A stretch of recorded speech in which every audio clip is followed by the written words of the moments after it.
국민 여러분께 깊이 사과드립니다.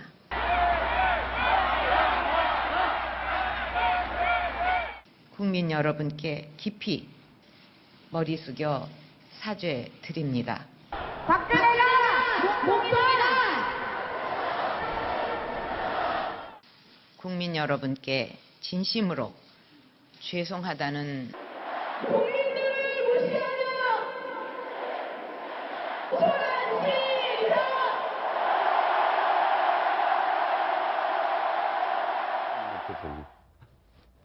네, 저렇게 촛불은 갈수록 거세지고 있습니다. 촛불이 횃불로 바뀌어가고 있는 모습. 박근혜 대통령은 어제 관저에서 전 모습을 TV로 지켜봤다고 알려지고 있는데 어떤 생각을 갖고 있는지 정말 관심입니다. 어저께 있었던 대규모 촛불 집회 이모저모 살펴보도록 하겠습니다. 네, 제 옆에 또 판넬이 하나 준비되어 있습니다. 한번 지역별로 저희가 어제 어떤 일들이 있었는지 한번 짚어보도록 하겠습니다. 백성문 변호사. 네. 보면은요, 자, 드디어 정말 횃불이 됐습니다. 횃불이 네. 등장을 했는데, 횃불 개수도 이렇습니다. 네. 416개의 횃불이 청와대로 행진을 했네요. 그러니까 어제 네. 이제 그 집회 시위에 관한 법률에 규정되어 있는 가장 해줄 수 있는 법원에서 허용해 줄 수 있는 마지막 곳까지 갔잖아요. 그 100m입니다. 공공기관부터 100m. 3m 차벽이 후퇴했답니다. 그래서 97m라는데요. 네.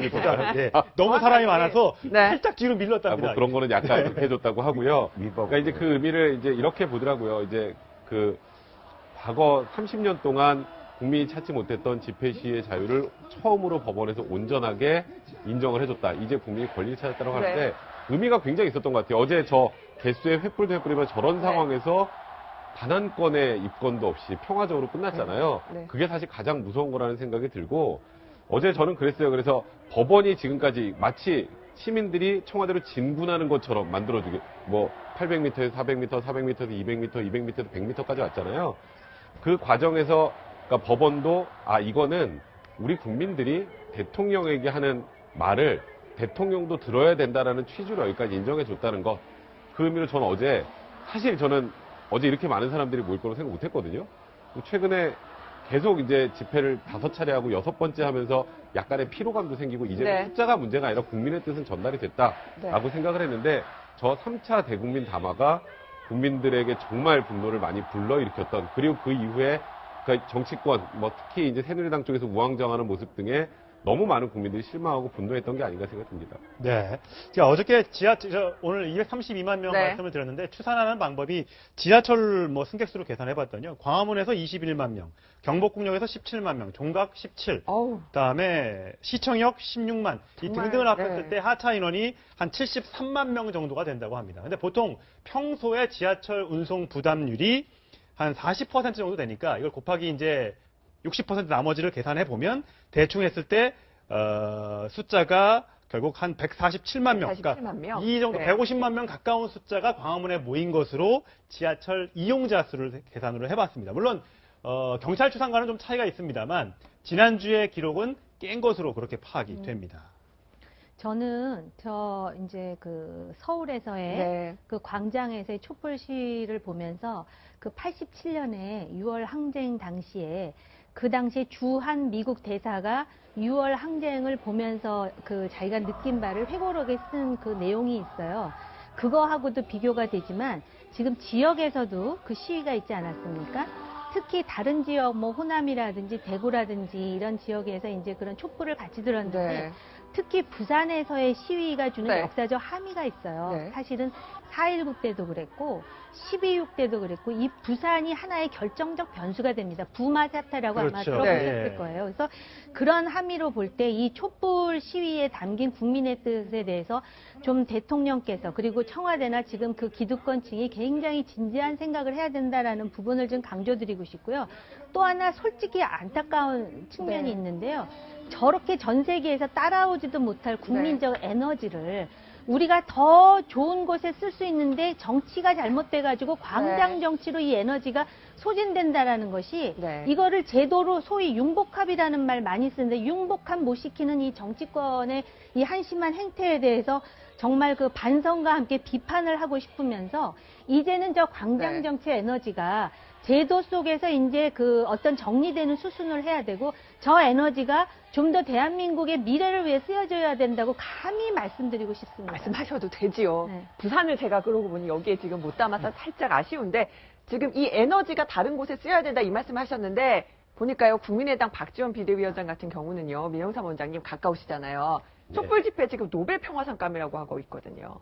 아, 그렇죠. 제가 네. 봐도 정말로 이 190만 명이 모였는데 그 오늘 아침에 제가 여기 채널에 보면서 출연하러 오면서 이 그 휴지 조각 하나 없이 이렇게 말끔히 없어지고 이런 거 보면서 야, 이게 정말 대통령의 퇴진이 성공적으로 이루어지면은 제 생각으로도 유네스코에 그 세계 문화유산으로 등재돼야 되니까 대한민국의 이 예. 집회 시위 문화가 그러니까 우리의 이 정옥이면 잠깐 말씀하셨죠. 우리의 그 집단의 어떤 그 집단적 이성이 작동하는 이런 그 표출된 집단 행동의 모습은요. 우리가 그 태안반도에서 유조선 침몰 때 100만 명이 걸레들고 가서 바위에 기름을 닦았던 거. 그렇죠. 예. 그다음에 또 100만 명이 아니라 수백만 명이 모여서 IMF 관람 때 금모으기를 해가지고 예를 했던 거. 그런 부분들이 갖다가 이게 물론 부정적인 측면도 있습니다. 그냥 대표지고 시끄러지는 그 냄비 근성이라든지 빨리빨리한 조급성이라든지 그런 부정적인 측면도 있지만은 긍정적인 측면에서 보면은 그런 집단적 이성이 작동하는 저런 질서정연한 저런 에너지의 측면에 있어서 정말 문화유산감이다. 네. 저는 그렇게 생각을 합니다. 이번 그 평화 집회의 가장 큰 저는 우리가 가질 수 있는 교훈이나 혹은 앞으로의 전망은 이겁니다.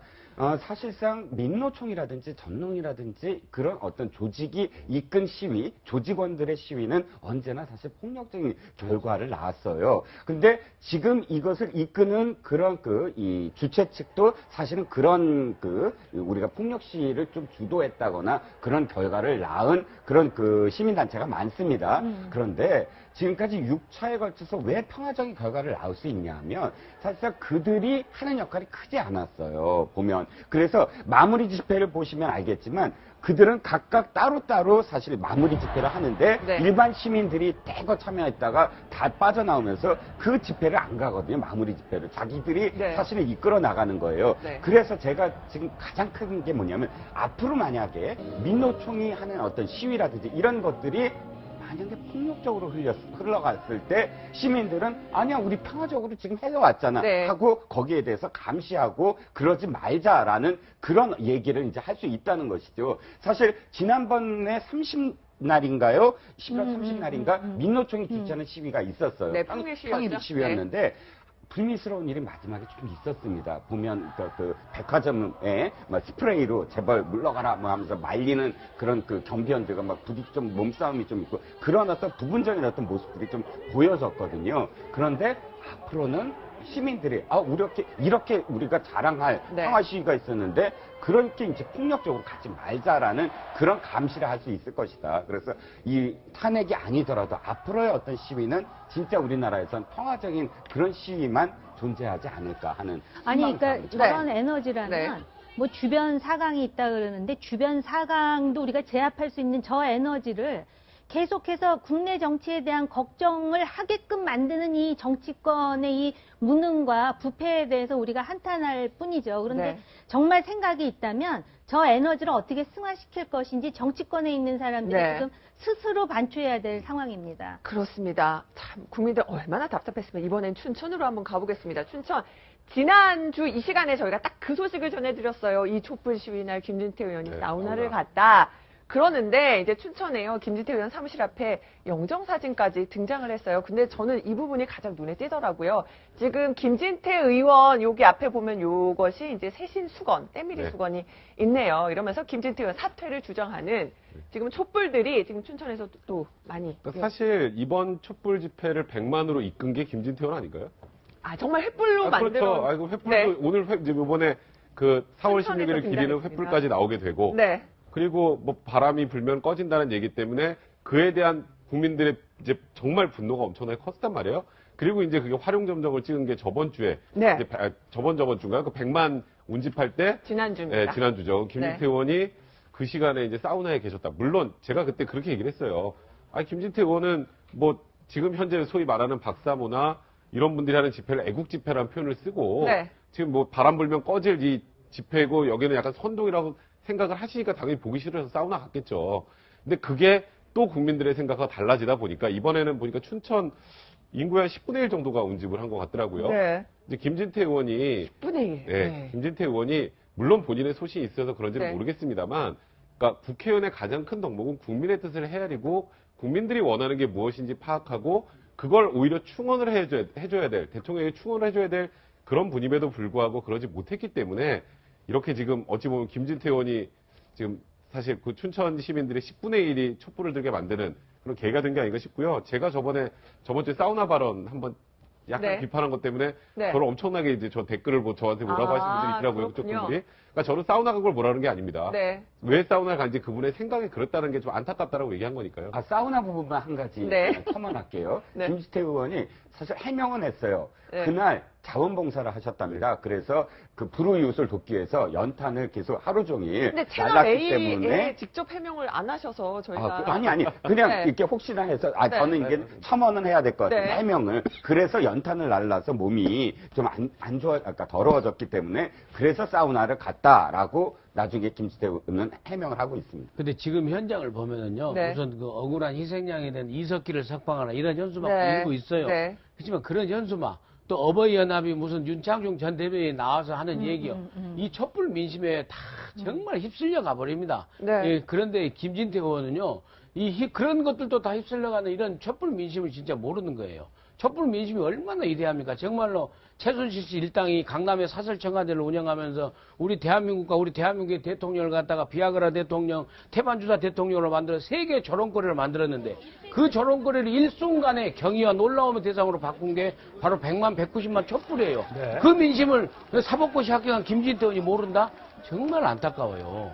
그래서 이번에 이 상황을 자꾸 진영 논리로 몰아가려고 하는 사람들이 있는 것 같아요. 그러니까 한쪽에 수구, 한쪽에 급진. 그러다 보니까 뭐 아리랑 축전에 이 촛불 시위를 비유하시는 분도 소설가 계시고 이문열 씨. 그럴 뿐만 네. 아니라 또 심지어는 지금 아까 이석기 전 의원 얘기도 나왔지만 또 민주노총의 그 한상균 위원장을 석방하라 이렇게 하면서 계속 이렇게 진영 싸움으로 몰고 가는 거는 촛불 대행진에 참여한 자발적인 시민의 의사를 우롱하는 처사라고 생각합니다. 이거는 우도 아니고 좌도 아니고 법정 농단에 대해서 법치국가인 대한민국의 중심을 잡겠다라는 것이거든요. 그래서 그런 부분이 분명히 정리가 돼야 되고 명쾌한 구별선이 있어야 된다고 생각합니다. 오히려 이게 통합의 요인이 돼야지 이것 때문에 진영으로 싸워가지고 갈등이 만약에 유발된다면 이거는 나중에 비극으로 치달을 수도 있어요. 정치인들도 그 점을 좀 유념하기를 경고하고 싶습니다. 네, 또 하나는요, 이제 순천으로 가볼게요. 이제 호남을 또 잘 아시기 때문에 민영상 원장님 순천에서도 지금 바로 이정현 대표의 지역구잖아요. 이정현 때문에 창피해서 못 살겠다고 인터뷰하시는 분들이 많았다고 합니다. 예, 그러니까 이제 이정현 대표의 입장이 그렇게 워낙에 박근혜 대통령을 떠날 수는 없겠지만은 박근혜 대통령을 떠나고 버리는 거하고 배신하는 거하고 네. 이 민심에 따라서 박근혜 대통령의 퇴진을 갖다가 정말 진언하는 거하고 네. 그 구분을 못해서 정말 안타까운 것 같아요. 그래서 정말 흔히 하는 말로 전라도에서 1%로 시작했던 그 이정현 신화가 이번에 그 사태로 인해서 최순실 국정농단으로 인해서 또 박근혜 대통령의 어떤 국정농단으로 인해서 이게 채참이 무너지는 장면이 순천 지역구에서도 벌어지고 있는 거죠. 네. 순천 시민들이 이런 장면은 이정현 대표가 아무리 지역구 예산을 많이 가지고 와도 용서하지 않습니다. 네. 예. 자, 호남 민심 그렇고요. TK 민심은 더 심각합니다. 내시 환관당 이런 거 물러나당 이런 네. 식으로 하면 주범이당 이렇게 네. 조롱을 하면서 새누리당에는 간판을 성남 시민들이 바꿔 달고 있는 정계 은퇴당이라는 것까지 붙여서 그러니까 이런 부분들 그러니까 TK나 부산에서의 민심이 정말 아주 안 좋구나라는 거를 아마 새누리당도 알고 있는 것 같습니다. 지금 현재 새누리당 비주류 회의, 비상시국 회의가 열리고 있는데 유승민, 김문수, 이종구 의원 등이 이거 어제 촛불 민심 심상치가 않다. 우리가 탄핵 반대로 갔을 경우 대통령이 4월에 물러난다고 약속을 했어서 탄핵에 참여하지 않을 경우에 정말 새누리당이 이 촛불 민심에 휩쓸려 갈 수 있다는 우려 때문에 탄핵으로 가야 되는 것 아니냐라는 얘기가 심각하게 논의가 되고 있답니다. 다만 네. 앞서서 김무성 전 대표가 얘기했던 4월 달에 퇴진하면 우리 탄핵에 참여하지 않겠다. 이 말을 어떻게 걷어들여야 되느냐. 이것 때문에 굉장히 지금 머리가 아픈 상황이라고 합니다. 또 김무성 전 대표는 오늘 또 회의에 나오지도 않았다고 합니다. 네. 이러니까 지금 일관성이 일관성이 없다. 없다는 거죠. 근데 아까도 제가 말씀드렸지만 만약에 그렇게 해서 이제 탄핵 표결을 해서 탄핵이 통과됐다라고 이제 가정을 해볼 때요. 그럼 이제 헌재로 넘어가는 거잖아요. 그러면 이제 황교안 그 총리의 권한대행 체제가 이제 시작되는 거 아닙니까?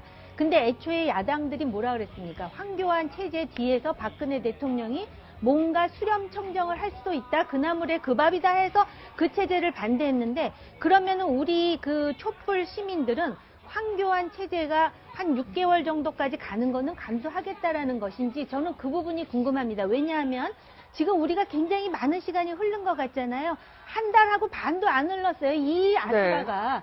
근데 과연 그럼 최장 6개월까지 기다릴 수 있는지 그리고 지금 이 박근혜 정부가 식물 정부가 되면서 뭐 안보고 경제고 민생이고 다 올스탑인데 그런 상황을 6개월 동안 끌고 가겠다는 것인지 그러니까 새누리당의 비박은 탄핵을 안 하겠다 박근혜 대통령을 비호하겠다가 아니라 그런 현실을 고려해서 결국은 국가의 여야 원로들이 제언한 4월 퇴진을 받아들여야 되지 않겠느냐. 단지 이제 2선 후퇴 그리고 거국 중립 내각의 총리 세워라라는 말을 쏙 빠뜨린 채 그렇게 해가지고 지금 온갖 그 모든 그 비난을 감수하고 있는 건데 그렇게 얘기를 하면서 국민에게 이런 부분 때문에 그렇습니다라고 말할 용기는 없는 것인지 그렇기 때문에 자기네들도 같이 탄핵 호랑이 등 뒤에 타겠다는 것인지 그리고 만약에 황교안 체제가 되면 황교안 탄핵하라는 얘기는 그 다음에 또 안 나올까요? 저는 그 다음 상황을 지금 우리가 생각하는 게 정치인 그리고 지성인으로서의 양심이라고 생각합니다. 그 얘기를 좀 해봐야 될 것 같습니다. 김무성 전 대표가 불참한 건 사실은 정말 김무성 전 대표가 이번에 그 30시간 회군 여러 번 했지만 이번 회군이야말로 비판에 정말 그 온상이 될 수가 있거든요. 이유는 딱 한 가지입니다. 사실 원로들이 요구한 건 이거야. 4가지가 있었어요. 4월 퇴진과 그다음에 그 2차 이선 후퇴, 거국내각 뭐 이렇게 4가지가 있었는데 김무성 대표 생크를 계속 뭐 이렇게 들어보시면 알겠지만 딴 거 아무것도 없어요. 김무성 대표는 딱 한 가지만 얘기합니다. 4월 퇴진만 받아들이면 이렇게 조건이 딱 그거 하나예요. 그러면 유승민 의원이랑 차이점이 바로 그거거든요. 유승민 의원은 이선 후퇴까지도 약속을 해야 된다. 사실은 정 의원 지적하신 게 너무나 옳아요. 정확한 지적이 이선 후퇴가 지금 중요한 거거든요. 그래서 어떻게 할 것인가. 이선 후퇴라면 예를 들어서 거국내각을 할 것인가 아니면 총리한테 권한을 다 위임할 것인가. 그 과정이 중요한 건지 사실 4월 퇴진이 중요한 게 아니거든요. 그런데 김무성 대표는 어저께까지 계속 4월 퇴진만 하시면 받아들이겠다. 이렇게 표현을 해요. 그러니까 사실 오늘 그러니까 촛불 민심 이후에 오늘부터 사실은 냉정하게 비박 의원들도 이야기를 할 수밖에 없거든요. 그럼 그 다음은 어떻게 할 건데? 그러니까 불참할 수밖에 없죠. 아니 근데 저는 그 좀 다른 생각을 갖고 있는 게 너무 김무성 대표가 뭐 30시간을 지키나 안 지키나 하는데 김무성 대표로서는 김무성 대표가 바뀐 게 아니라 박근혜 대통령의 상황이 지금 바뀌고 있는 거예요. 거기에 대해서 얘기를 하는 거고 그 다음에 지금 무슨 총리의 문제에 대해서는 그것보다 더 중요한 게 박근혜 대통령 퇴진 여부가 가장 중요한 거죠. 그래서 저는 이럴 때말로 정말 야당이 역할을 해야 된다. 이럴 때 야당이 그 말을 거둬줄 수 있도록 가서 협력 체제를 구해야 됩니다. 그러니까 그러니까 저는 그 추미애 대표 말이 너무 아쉬워요. 부역자라고 그러고 구걸하지 않겠다라고 이렇게 막말할 게 아니라 바로 이런 때 정치력을 발휘해서 그 비박들이 갖다가 슬그머니 빠져나올 수 있도록 협조 체제를 갖다 주면서 통로를 마련해줘야 되는 거예요. 그런 것이 바로 정치력 아니겠습니까? 그런 것에 대해서 없었다는 게 굉장히 아쉬운 거고 또 김무성 대표는요 이럴 때일수록 승부수를 던져야 된다고 생각을 합니다. 말로만 무슨 개혁보수 할 것이 아니라 이럴 때 정말 치고 나와서 분당하고 새로운 당을 만든다고 생각해 그것이 바로 개혁보수당 아니겠습니까? 그런 측면에서 그냥 자고우면 할 필요가 없어요. 탄핵은 탄핵대로 가는 거고 대통령께서 4월 퇴진을 못을 박든 안 박든지 간에 상황을 보니까 나 이제 주말에 정말 232만의 촛불이 모일 줄은 몰랐습니다. 전 무조건 탄핵에 가겠습니다라고 나오는 것이 개혁보수의 모습이라고 저는 생각을 합니다. 뭘 갖다가 조건을 달고 합니까? 저는 그런 생각을 해서 야당과 협조를 하든지 아니면은 본인이 치고 나와서 하는 것이 본인이 앞으로 정치하는 데서 좋다고 저는 개인적인 생각입니다. 사실 국민들이 지금 뭐 4월 퇴진, 뭐 6월 그 뭐 대선 이거에 대해서 굉장히 불편한 시각으로 바라보는 건 개헌하려고 그러는구나. 개헌해서 저 시간을 좀 벌어야 보수가 또 집권할 수 있다고 생각하니까 저러는구나. 지금 이 상황에서도 지금 본인들이 집권할 것만 생각하고 있구나 이거예요, 사실. 요 탄핵으로 가서 끝이 나면 탄핵으로 대통령이 파면되면 2달의 선거 치르면 누가 되겠어요? 당연히 보수보다는 진보가 될 가능성이 높겠죠. 그러니까 그런 정치적 이해관계나 정치적 계산을 여기다 투영했다고 생각하니까 그런 거고, 김무성 대표가 4월 말 퇴진이라고 그것만 못 박으면 받아들이겠다는 거고, 그 얘기는 오늘 보니까 정진석 원내대표도 페이스북에 뭐 개헌 얘기를 좀 썼는데, 지금 이거는 뭐 박근혜 대통령이 탄핵으로 가던, 아니면 뭐 지금 뭐 질서 있는 퇴진으로 가던 간에 그 사이 개헌할 시간 없습니다. 네. 지금 우리 뭐 간단하게 생각해서 뭐 통치구조를 하나만 바꾼다 생각을 하는데, 87년 헌법에서 지금 문제되는 건 통치구조에다가 기본권에다가 경제조항에다가 이건 국민적 합의까지 생각을 하려면 누가 대통령이 되면 그 집권 초기부터 진행을 해야 되는 일이거든요. 그렇기 네. 때문에 여기서 자꾸 개헌을 먼저 자꾸 던지고 무언가 다른 노림수가 있다는 걸 국민들한테 보여주면 지금은 그 국민들로부터 배척당할 수밖에 없는 상황인 것 같습니다. 아니 그러니까 개헌도 그래요. 원래 개헌을 하겠다는 국회의원들이 거의 200명 가까이 됐는데 네. 지금은 마치 또 개헌이 무슨 정치적 꼼수인 것처럼 인식이 될 수밖에 없는 정치적 상황인 건 맞거든요.